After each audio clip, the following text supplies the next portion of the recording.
Hello everyone, welcome back.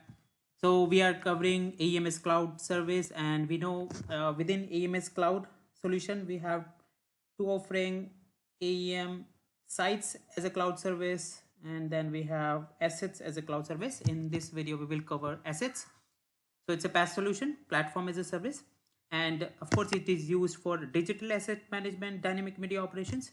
In this video we will just cover whenever we will upload a new asset, how this processing happens, where we will store this binary information, binary data. So in previous version what used to happen, I'll upload a digital asset, and AEM itself will do that whole processing, will store it, and then basically somehow if there is a bulk upload or even for a minimum upload, because this processing is happening within the server, so if it impacts the performance of that server.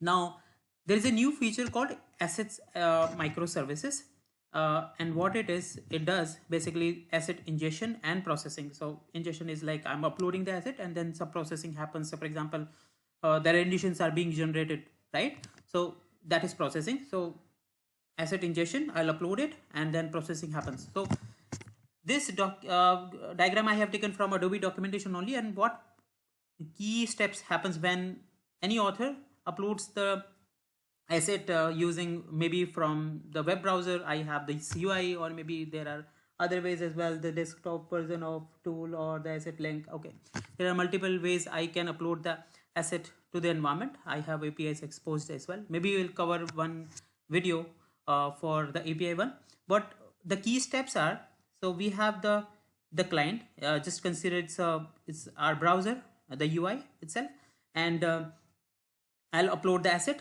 So what it will do, it sends an upload request to AEM server, and it will also start in parallel.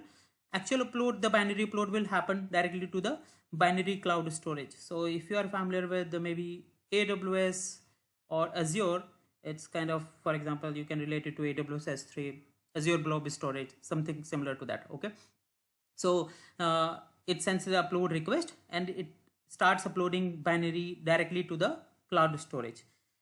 The browser notifies AEM post upload completion. So what happens is, once this upload is complete, the client, which is browser, will send the completion, will just notify the AEM that the upload is complete to the cloud storage. Okay, then AEM, then AEM, what it will do, it's a processing request too. So we have this asset microservices, and there are multiple services, microservices, which are running in parallel.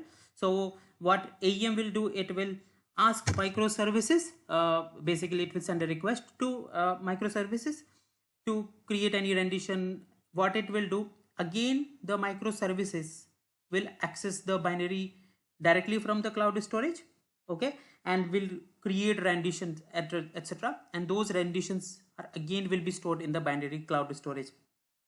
Okay, so then what will happen, AEM is again notified that the processing is complete. Okay, and all the direct pointers, so for example, from my application I'm pointing to any of the rendition of image, for example, will be changed. I mean, any of the pointers will be generated and will be changed directly to the application. So it means eventually what is happening, previously what used to happen, client will upload asset, AEM will do the whole processing, so my load is going to my AEM server. But now what is happening, since I have this binary cloud storage outside AEM environment, and this will be actually a CDN URL for upload, etc., for even for download, it will happen, or the same processing. And so this whole processing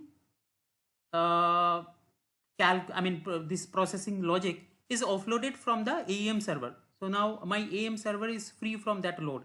So that way I'm performance wise, I'm increasing the performance of my AEM server. Okay, so this whole processing is outside AEM server. So that's the benefit we are getting using AEM's cloud assets as a cloud service. So that's it in this video. We will cover more about assets, how do we use APIs, etc. if you want to upload, or maybe if you want to upload more than one bulk, how can we use those APIs? We'll cover them. So stay connected. Thank you so much for watching.